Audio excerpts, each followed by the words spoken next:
తెలుగు రాష్ట్రాల్లోని పలు జిల్లాల్లో అకాల వర్షాలు కురుస్తున్నాయి. పలు చోట్ల వడగళ్ల వానలు పడుతున్నాయి.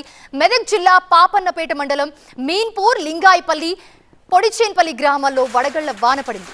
సంగారెడ్డి జిల్లా ఆందోల్, పుల్కల్, జోగిపేట, జిన్నారం, మొగడంపల్లి మండలాల్లోనూ కూడా పలు చోట్ల మోస్తారు వర్షం కురుస్తుంది.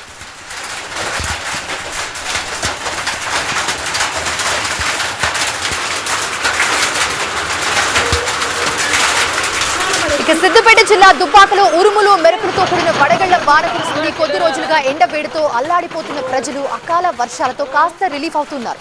అయితే కొన్ని ప్రాంతాల్లో మాత్రం రైతులు తీవ్ర ఇబ్బందులు పడుతున్నారు.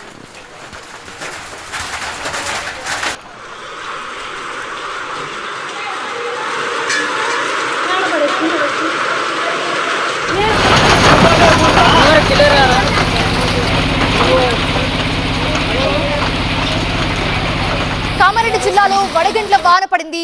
జుక్కల్ మండలంలో పలు చోట్ల ఈదురు గాలులతో కూడిన మోస్తారు వర్షం, అక్కడక్కడ వడగళ్ల వర్షం కూడా కురిసింది.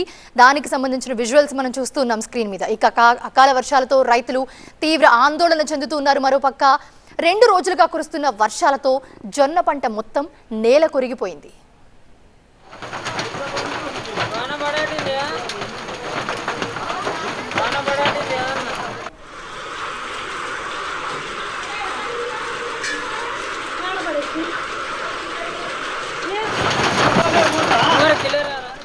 తెలుగు రాష్ట్రాల్లోని పలు జిల్లాల్లో అకాల వర్షాలు కురుస్తూ ఉన్నాయి. పలు చోట్ల వడగళ్ల వానలు పడుతున్నాయి. మెదక్ జిల్లా పాపన్నపేట మండలం మీన్పూర్, లింగాయపల్లి, పొడిచేన్పల్లి గ్రామాల్లో వడగళ్ల వాన పడింది. సంగారెడ్డి జిల్లా ఆందోల్, పుల్కల్, జోగిపేట, జిన్నారం, మొగడంపల్లి మండలాల్లోనూ కూడా పలు చోట్ల మోస్తారు వర్షం కురుస్తుంది. సిద్దిపేట జిల్లా దుబ్బాకలో ఉరుములు మెరుపులతో కూడిన వడగళ్ల వాన కురుస్తుంది. కొద్ది రోజులుగా ఎండ వేడితో అల్లాడిపోతున్న ప్రజలు అకాల వర్షాలతో కాస్త రిలీఫ్ అవుతూ ఉన్నారు. అయితే కొన్ని ప్రాంతాల్లో మాత్రం రైతులు తీవ్ర ఇబ్బందులు పడుతున్నారు. కామారెడ్డి జిల్లాలో వడగండ్ల వాన పడింది. జుక్కల్ మండలంలో పలు చోట్ల ఈదురు గాలులతో కూడిన మోస్తారు వర్షం, అక్కడక్కడ వడగళ్ల వర్షం కురుస్తుంది. ఇక అకాల వర్షాలతో రైతులు ఆందోళన చెందుతున్నారు. 2 రోజులుగా కురుస్తున్న వర్షాలతో జొన్న పంట మొత్తం నేల కొరిగిపోయింది.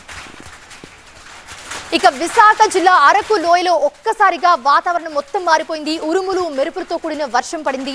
పలు చోట్ల వడగళ్ల వాన కూడా కురుస్తుంది.